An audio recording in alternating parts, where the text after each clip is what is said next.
नमस्कार। राज्यों की जंग में आपका स्वागत है। आज बात कर रहे हैं झारखंड की, जहां पर एनडीए के दलों में सीटों का बंटवारा आज हो गया है। समझौते के मुताबिक बीजेपी 68, आजसू 10, जेडीयू 2 और एलजेपी 1 सीट पर चुनाव लड़ने जा रही है। बीजेपी और आजसू के साथ आने से झारखंड में सत्तारूढ़ महागठबंधन के लिए एक बड़ी चुनौती पेश हो सकती है। किस तरह, आज हम यही समझने की कोशिश करेंगे और ये समझाने के लिए हम आपको 2019 का जो लोकसभा चुनाव हुआ था उसकी ओर ले चलते हैं, क्योंकि इतिहास में झांकने से कई बार भविष्य की जो झलक है वो दिख जाती है।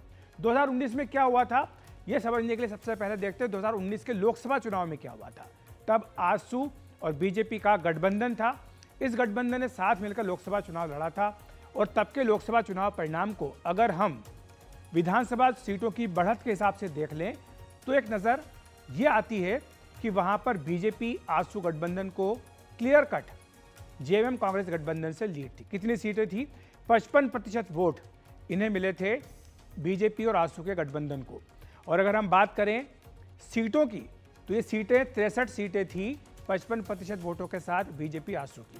और वहीं बीजेपी और आजसू विधानसभा चुनाव में जो कुछ ही महीने बाद हुए थे 2019 में अलग अलग लड़े, क्योंकि आजसू और बीजेपी का गठबंधन नहीं हो पाया था। आप ये देखिए कि अलग अलग सीटें हो गई थी और इसका क्या असर हुआ कि बीजेपी को 2019 के विधानसभा चुनाव में महज 25 सीटें और आजसू को केवल 2 सीटें मिली थी। अलग अलग लड़ने का ये नुकसान हुआ।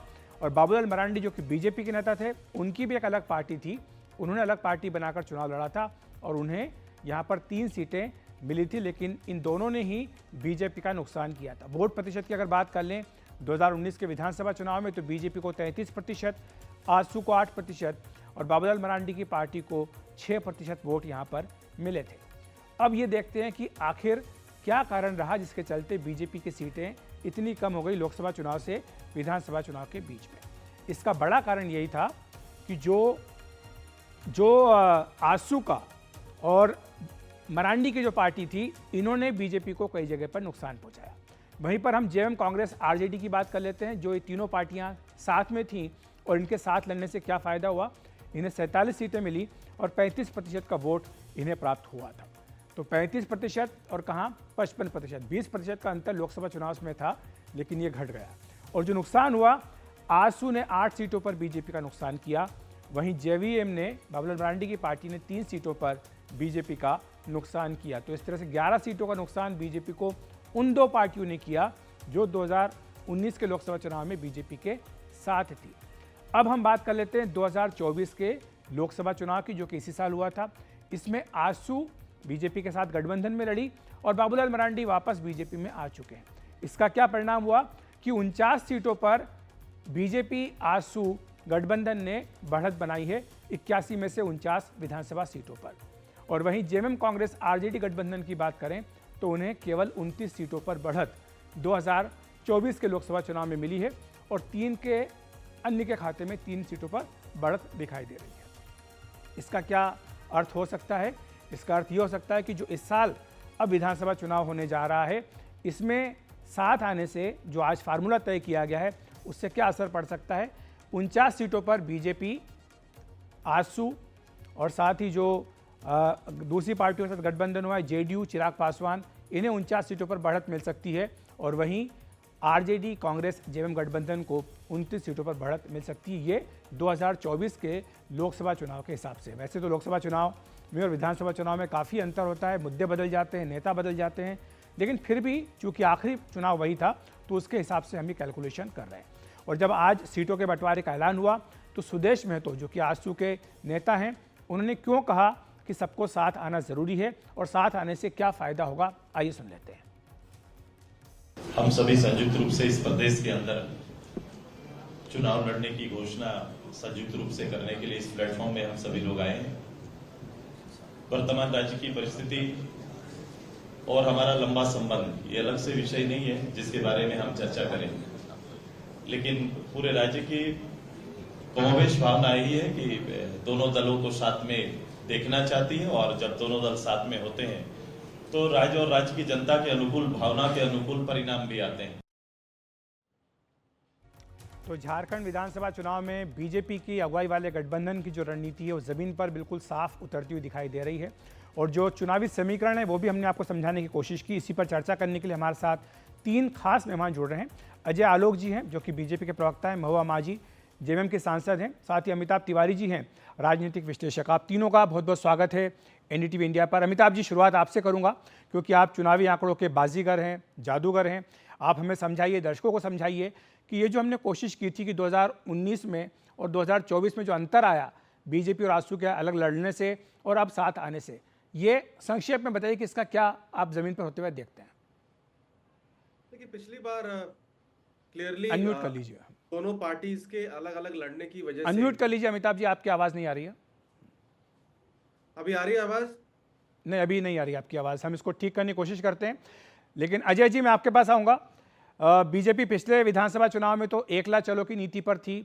सुदेश महतो के साथ आपका तालमेल सीटों की संख्या को लेकर नहीं हो पाया। इस बार बीजेपी ने न सिर्फ सुदेश महतो को साथ लिया, बाबूलाल मरांडी को अपने साथ शामिल कराया, चंपई सोरेन को जेएमएम से तोड़ करके लाए और जेडीयू चिराग पासवान को भी सीटें दी है। क्या बीजेपी अकेले लड़ने में सक्षम नहीं थी, ये कारण था या कोई और वजह है? नहीं, ये कोई कारण नहीं है कि हम अकेले लड़ने में सक्षम नहीं हैं, लेकिन एक एनडीए का स्वरूप लेके हम चल रहे हैं। अब आप देखिए, जब एनडीए का स्वरूप हम जब लेके चल रहे हैं तो सबको एडजस्ट करना यह सबसे बड़े दल होने के नाते हमारी जिम्मेदारी है। अब चिराग पासवान की पार्टी ये लोजपा आर ये पहले हमारे साथ नहीं लड़ती थी, लेकिन चूंकि बिहार में वो साथ में हैं तो निश्चित तौर पे उनको भी एक सीट दी गई है। 2 सीट जेडीयू को दी गई है। जेडीयू पिछली बार नहीं थी। आजसू, जैसा आपने बताया, पिछली बार गठबंधन नहीं हुआ था और अब तो बाबूलाल मरांडी जी लीड कर रहे हैं हर चीज़ को, फॉर्मेशन को। और बाबूलाल मरांडी जी बहुत सुलझे हुए पहले पूर्व मुख्यमंत्री रह चुके हैं और झारखंड के ग्राउंड रियलिटी से परिचित है। देखिए, झारखंड हमारे लिए एक चैलेंज इसलिए है क्योंकि हम नहीं चाहते हैं कि झारखंड और डिटोरिएट हो, नहीं तो ये पूरे देश के लिए खतरा बन जाएगा। जिस तरह से डेमोग्राफी वहाँ बदल रही है और आदिवासियों की संख्या घट रही है, 43% से 28.2% आदिवासी रह गए हैं। और मुझे आश्चर्य लगता है कि आदिवासी मुख्यमंत्री के रहते हुए ये काम हो रहा है। जमाई मोहल्ला बन के पूरे झारखंड में एक बहाड़ आई हुई है। रोहिंग्या आ रहे हैं, बांग्लादेशी आ रहे हैं, आदिवासियों से शादी कर रहे हैं, नागरिकता बदल रहे हैं। मतलब एक अजीब सा माहौल हो गया है। जल, जंगल, जमीन, तीनों चीज़ जा रहे हैं जी। झारखंड की ओरिजिनल संस्कृति लूट रही है और ये सिर्फ सत्ता के कारण हो रहा है। तो ऐसे लोगों को सत्ता से दूर करना और देश को बचाना, ये सबसे बड़ा चैलेंज है बीजेपी के पास जी। और इसीलिए हम नहीं चाहते हैं कि कोई भी कसक रहे और इसीलिए इस चुनाव में ये तय है कि झारखंड में 70 से ज़्यादा सीट हम जीतेंगे जी।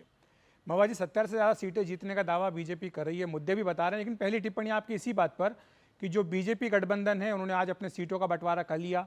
वहीं आपके गठबंधन की बात करें तो अभी भी ऐसा लग रहा है कि खींचतान चल रही है। कल राहुल गांधी जी वहाँ पहुँच रहे हैं, तेजस्वी यादव आज वहाँ पहुँचे हैं, कल हेमंत जी से उनकी मुलाकात भी संभव है। कब तक माना जाए कि आपकी सीटों का बंटवारा हो जाएगा गठबंधन में? निश्चित रूप से मुझे लगता है कि आदरणीय राहुल गांधी जी और तेजस्वी जी, माननीय हेमंत सोरेन जी और तमाम लोग बैठेंगे, उसके बाद ही सीट शेयरिंग पर बात हो जाएगी। वैसे बातचीत तो लगातार होती रही है, आपने देखा कि बहुत सारी मीटिंग्स हो चुके हैं, लेकिन अंतिम मोहर लगाने के लिए एक बार बैठना जरूरी है, शायद इसीलिए इसमें थोड़ा विलंब हो रहा है।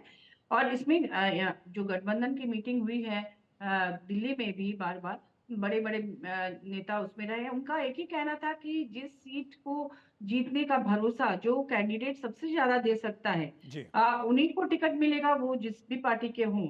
उसको ध्यान में रख के किया जाएगा कि किस पार्टी का कैंडिडेट सबसे मजबूत है और जो जीत का सबसे ज्यादा भरोसा दिलाएगा। तो इसमें कहीं कोई, मुझे नहीं लगता है कोई डाउट है और आपस में बहुत अच्छा तालमेल है। पर आरजेडी ने 22 सीटें मांग ली। आरजेडी ने कहा कि हमें 22 सीटें दी जाए। देखिए, सभी पार्टियों की महत्वाकांक्षा होती है, उनके कार्यकर्ता होते हैं जो कहते हैं, लेकिन सबको सच्चाई पता है कि कौन कहां से जीत सकता है। उसको ध्यान में रखकर ही ये अंतिम निर्णय होगा, ऐसा मुझे पूरा विश्वास है। और देखिए, इसके अलावा अजय आलोक जी ने कई सारे मुद्दों की बात की थी, मैं उस पर आपका जवाब लूंगा क्योंकि मुझे पता है कि आप उस पर जवाब देना चाहेंगी, लेकिन अमिताभ जी से मुझे बताइए कि एक बात कहना चाहूंगी कि जैसे भाजपा हमेशा से ये स्लोगन देती रही है कि एक अकेला सब पर भारी, लेकिन अब आप देख रहे हैं कि किस तरह से जो भी उनके साथ आ रहे हैं गठबंधन में, उनको लेकर वो चल रहे हैं, ताकि पिछली बार चुनाव में हम लोगों ने जिस तरह से भाजपा को शिकस्त दी थी, जिस तरह से हमारी सरकार बनी, तो उससे डर गई है। और यहाँ जिस तरह से झामुमो और महागठबंधन की सरकार काम कर रही है और लगातार वो जिस तरह से योजनाएं धरातल पर उतार रही है, अंतिम व्यक्ति तक विकास का लाभ माननीय हेमंत सोरेन जी पहुंचा रहे हैं, उससे घबरा कर ही भाजपा मुझे लगता है बाकी लोगों से फिर से गठबंधन कर रही है, ताकि पिछली बार की तरह वो हश्र ना हो। तो एक अकेला सब पर भारी है भाजपा का ही स्लोगन ये था, लेकिन इससे उसके मैं याद पीछे दिलाना चाहती एक हूँ बैकग्राउंड है हमारे महुआ जी, जिसको हमने शुरुआत में समझाने की कोशिश की थी। अमिताभ जी मुझे बताया गया कि जुड़ गए हैं। ये जो बात थी कि 2019 में अगर बीजेपी आजसू का गठबंधन हो गया होता तो शायद सरकार आज उनकी होती। अमिताभ जी देखिए, थ्योरेटिकली हाइपोथेटिकली हाँ आपकी बात सही है। अगर आजसू और भाजपा का गठबंधन हुआ होता तो सिर्फ आजसू और भाजपा ही दोनों मिलकर 41 सीटों पर जीत सकते थे जी और अगर इसमें जेवीएम भी जुट जाती तो लगभग 49 सीटों पर, जैसा आप बता रहे हो। पिछली बार क्या हुआ कि क्योंकि ये तीनों दल अलग अलग लड़े, वोट का डिवीजन हुआ और खास करके कुल्हन जो क्षेत्र है वहां पर भाजपा के खाता भी नहीं खुला था पिछली बार, और वहां पर कुर्मी समाज का अच्छा खासा इन्फ्लुएंस है। अब आजसू और जेवीएम के मर्जर से जरूर एनडीए की जो उम्मीद है यहाँ पर बढ़ी है। और आप देख रहे हैं जेडीयू को भी 2 सीटें दी गई है। यहाँ पर सरयू राय की भी वापसी हुई है जेडीयू में, जो पिछली बार जायंट किलर थे और उन्होंने सिटिंग चीफ मिनिस्टर रघुवर दास जी को हराया था। तो यहाँ पर एक सोशल कोalition बनाने की कोशिश है बीजेपी की। कुर्मी समाज प्लस दलित्स प्लस ओबीसीज और अपर कास्ट प्लस यहाँ पर कहीं ना कहीं एक भीतरी वर्सेस बाहरी भी एक इशू और एक मुद्दा रहता है जिसको भी साधने की जरूरत है भाजपा के लिए। और 2 क्षेत्र है, संथाल परगना और कुल्हन, जहां पर पिछली बार सिर्फ 4 सीटें भाजपा जीती थी, यहाँ 32 सीटें हैं और इन दोनों क्षेत्रों में ही भाजपा का फोकस है। चंपई सोरेन जी की जो इंक्लूजन है उससे कुल्हन क्षेत्र में भाजपा को मजबूती मिली है और संथाल परगना में जो ये डेमोग्राफिक चेंज हो रहा है, जो ये एनआरसी इम्प्लीमेंटेशन की बात करी है भाजपा ने, इसका भी कहीं ना कहीं असर देखने को वहां पर मिल सकता है। अजय जी, सीटों का बंटवारा तो हो गया लेकिन जीतन राम मांझी खुश नहीं है। शायद उनका नाम भी चला था कि उन्हें भी कुछ सीटें मिलती, 3 से 4 सीटों की उम्मीद वो भी कर रहे थे। नहीं, देखिए, जो वास्तु स्थिति और परिस्थिति को देखते हुए झारखंड के लोकल लीडरशिप ने जो निर्णय लिया है, केंद्रीय नेतृत्व उसी के हिसाब से चल रहा है। अब स्वाभाविक है, मांझी जी हमारे सहयोगी हैं, बिहार में केंद्रीय मंत्री भी हैं, वो इस बात को समझेंगे और बस सुलझे हुए राजनीतिज्ञ हैं। देखिए, मैं कह रहा हूँ कि झारखंड की जनता परेशान हो चुकी है। क्यों परेशान हुई है, कारण क्या है? भाई, एक सिटिंग मंत्री के घर से 35 करोड़ रुपए मिलते हैं, इतने नोट मिलते हैं कि मशीन खराब हो जाती है एसबीआई की नोट गिनते गिनते। कांग्रेस के सांसद के यहाँ से 350 करोड़ रुपए नगद मिलते हैं, 4 दिन लग जाते हैं पैसे गिनते गिनते। झारखंड गरीब प्रदेश है ना, मतलब 4,000 करोड़ का शराब घोटाला हो जाता है, 600 करोड़ रुपए का मनरेगा घोटाला, जमीन घोटाला, सेना की जमीन तक मुख्यमंत्री कब्जा कर लेते हैं, उसके आरोप में जेल जाना पड़ता है। मतलब एक पर एक घोटाला पे घोटाला। मैं कहता हूँ ना कि इंडी गठबंधन वालों को जब भी राज्य की सत्ता मिलती है उस राज्य को बिल्कुल आम की तरह चूस लेते हैं जी, और उसका गुठली को फेंक देते हैं बाहर। ठीक है अजय जी, झारखंड के साथ लगातार यही हो रहा है। जी अजय जी, अजय जी, महुआ जी पेपर लीक शुरू, महुआ जी जवाब देंगी क्योंकि पहले भी आपने मुद्दे गिनाए थे। पेपर लीक, जी जी जी, महुआ जी जवाब देंगी क्योंकि एक के बाद एक आरोपों की झड़ी है और ये सारे वो मुद्दे हैं जिनको लेकर बीजेपी जनता के बीच जा रही है। महुआ जी जी, मैं कहना चाहूंगी, अभी अभी आपने 4,000 करोड़ का घोटाले की बात कही। आपको मैं बता दूं कि 4,000 करोड़ घोटाले के लिए जो बदनाम थे मधु कोड़ा जी, हाँ, उनके बारे में उनको अपने पार्टी में ज्वाइन भी आप लोगों ने करा लिया और उन्हें अपने चुनाव भी लड़ाया, लोकसभा चुनाव, उनकी पत्नी को, और उन्हें अपने पार्टी में ज्वाइन कराया। उसके कुछ दिन पहले, हफ्ता भर या 10 दिन पहले, आप लोगों ने ही उनके खिलाफ बोले थे, कांग्रेस को इसके लिए आपने आरोप लगाया था कि आप लोग 4,000 करोड़ के घोटालेबाज को अपने पार्टी में रखे हैं या जो भी हो, तो फिर आप क्या घोटाले की बात करते हैं। और जहां तक धीरज साहू जी की बात है जो कांग्रेस में थे, मैं बता दूं वो लोग खानदान कई पीढ़ियों से उनका शराब का बिजनेस रहा है झारखंड में, और उस समय वो बिहार था, बिहार के समय से हम लोग जब छोटे थे हमें पता था कि उनके घर में 100 गाड़ियों का काफिला खड़ा रहता था। वो लोग खानदानी रईस है और उन्होंने अभी इनकम टैक्स को बता भी दिया है कि ये पैसे कहाँ के हैं, उन्होंने टैक्स पे किया है। वो पैसा जो मिला, मैं बता दूं कि उन्होंने इनकम टैक्स को शायद नहीं बताया होगा, लेकिन कहीं से भी उसका कोई राजनीतिक कनेक्शन नहीं है, क्योंकि वो लोग कई उनकी प्रॉपर्टी आप रांची में देखेंगे या पूरे झारखंड में देखेंगे। और दूसरी बात कि वो पैसा जो था वो उड़ीसा में बरामद हुआ था, ना कि झारखंड में। तो आपसे मैं विनम्र तरीके से ये कहना चाहूंगी कि पहले सच्चाई का पता लगाएं और उसके बाद किसी पार्टी को आप दोषारोप ठीक है करें। जी महुआ जी, जो जी। बात हम कर रहे थे शुरुआत में कि एनडीए में तो बंटवारा हो गया है, लेकिन इंडिया गठबंधन में ऐसा लगता है कि पेंच अभी भी फंसा हुआ है। इस बार मामला थोड़ा पेचीदा भी दिख रहा है, क्योंकि आरजेडी ने, जैसा हमने कहा, कि 22 सीटों पर दावा ठोका है। पिछली बार आरजेडी केवल 7 सीटों पर लड़ी थी। तेजस्वी यादव अपने नेताओं के साथ चुनाव पर चर्चा के लिए रांची पहुंचे हैं। सीट बंटवारे को लेकर जेएमएम, कांग्रेस और आरजेडी के बीच चर्चा जारी है। और इस बीच राहुल गांधी भी कल रांची पहुंच रहे हैं, जहां वो संविधान सम्मान सम्मेलन में हिस्सा लेंगे। और ये आंकड़ा है जो पिछली बार था 2019 का आंकड़ा। जेएमएम पिछली बार 43 सीटों पर चुनाव लड़ी थी, कांग्रेस 31 पर चुनाव लड़ी थी और आरजेडी 7 सीटों पर चुनाव लड़ी थी। इस बार बताया जा रहा है कि जेएमएम अपने खाते से सीपीआईएमएल को, कांग्रेस अपने खाते से कुछ सीटें आरजेडी को दे सकती है। इस तरह से ये मोटे तौर पर शेयरिंग का जो फार्मूला बन रहा है कि जेएमएम 43, कांग्रेस 29, आरजेडी 5 और सीपीआईएमएल 4 सीटों पर चुनाव लड़ सकती है। इसके अलावा भी 1-2 सीटें अन्य सहयोगियों को दी जा सकती है। तो ये मोटे तौर पर फार्मूला बनता दिखाई दे रहा है जेएमएम की अगुवाई वाले गठबंधन का। तो महुआ जी हमारे साथ बनी हुई है, अजय आलोक भी हैं, अमिताभ जी हमारे साथ हैं। अजय आलोक जी कुछ कहना चाह रहे हैं? अजय जी, इससे पहले महुआ जी के पास आना चाहूँगा, क्योंकि ये उनके गठबंधन का प्रश्न है। सीटों की चर्चा हमने की, क्या अमूमन वही फार्मूला होगा जो 2019 में था सीटों के बंटवारे को लेकर? बिल्कुल, देखिए इस महागठबंधन का एक ही मकसद है, मैक्सिमम सीट्स निकालना, और इसमें किसी भी तरह का कॉम्प्रोमाइज आपस में लोग नहीं करेंगे। बड़ी नेताओं ने हर मीटिंग में यही बात कही।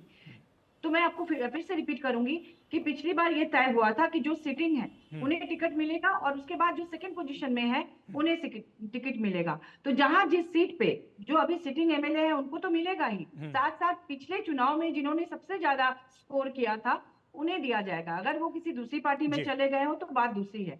तो इससे क्या होगा, जो समीकरण बनेगा उसमें जीत की जो संभावना है वो बढ़ जाएगी।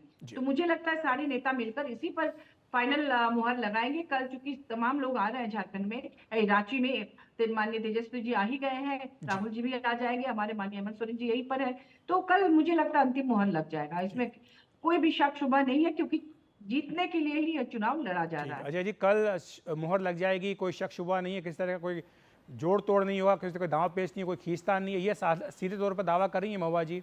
और कल राहुल गांधी भी वहाँ पहुँच रहे हैं, संविधान सम्मान सम्मेलन कर रहे हैं। तो संविधान का मुद्दा एक बार फिर से जोर शोर से उठाएंगे? जी बिल्कुल अजय जी, अजय जी, ऐसा है जी अजय जी कि राहुल गांधी संविधान का मुद्दा क्या उठाएंगे? संविधान तो भूल गए हरियाणा के चुनाव के बाद। लोकसभा में एक बार काट की हांडी चढ़ गई, दोबारा बार बार चढ़ेगी क्या?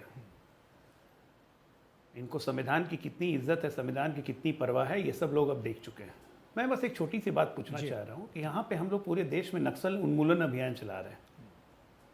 नक्सल उन्मूलन अभियान अगर पूछिएगा महुआ जी से या इनके पार्टी के किसी नेता से, तो कहेंगे कि नक्सली बहुत बड़ी समस्या है, बिल्कुल खत्म होना चाहिए। लेकिन पूरे नक्सल केंद्र के नक्सल उन्मूलन अभियान को झारखंड में लो किया गया, लगातार लो किया गया। क्यों? कांग्रेस की सरकार जब तक छत्तीसगढ़ में थी, नक्सल इतनी बड़ी संख्या में झारखंड और छत्तीसगढ़ दोनों जगह सक्रिय हुए। हमारी सरकार आई, छत्तीसगढ़ से नक्सलियों को उन्मूलन शुरू हो गया और झारखंड में अब नक्सलियों का कॉन्सेंट्रेशन हो रहा है। अब उसी का ये सब परिणाम है कि अब सीपीआई माले, जो कि नक्सल समर्थक पार्टी होती है, उसके साथ भी गठबंधन कर रहे हैं ये।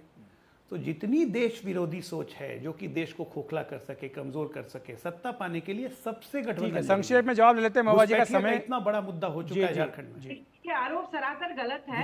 लेकिन आंतरिक सुरक्षा का मुद्दा है महुआ जी, आंतरिक सुरक्षा का मुद्दा बड़ा बनाया जा रहा है। जवाई मोहल्ले पर एक बात नहीं कहा। संक्षेप में जवाब दे दीजिए, समय की कमी है महुआ जी। मैं इसका विरोध करती हूँ, ऐसा नहीं है।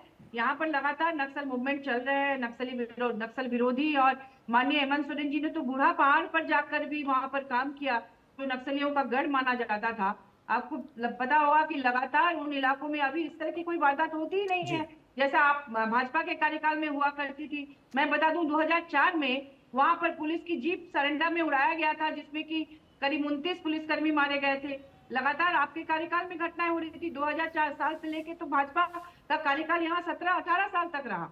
तो 17-18 साल में आपने उसे। महुआ जी माफी चाहता हूँ, समय की कमी है, मुझे बार बार कहा जा रहा है कि ब्रेक लेना होगा, लेकिन जाहिर सी बात है ये मुद्दे, जी जी जी, ये मुद्दे जाहिर सी बात है कि आप जनता के बीच में उठाते रहेंगे। शुक्रिया आपका महुआ जी, अजय जी और अमिताभ जी हमारे साथ जुड़ने के लिए। तो हम एक छोटा सा ब्रेक ले रहे हैं, और जिस तरह से बात झारखंड में हो रही है। इंडिया गठबंधन में सीटों को लेकर अभी तक फार्मूला तय नहीं हो पाया है। महाराष्ट्र में क्या हो रहा है इंडिया गठबंधन में, इस पर भी हम चर्चा करेंगे। वहां पर भी कोई पेच फंसा हुआ है। लेकिन एक छोटा सा ब्रेक ले रहे हैं, ब्रेक के बाद तुरंत हाजिर होते हैं, आप कहीं मत जाइए।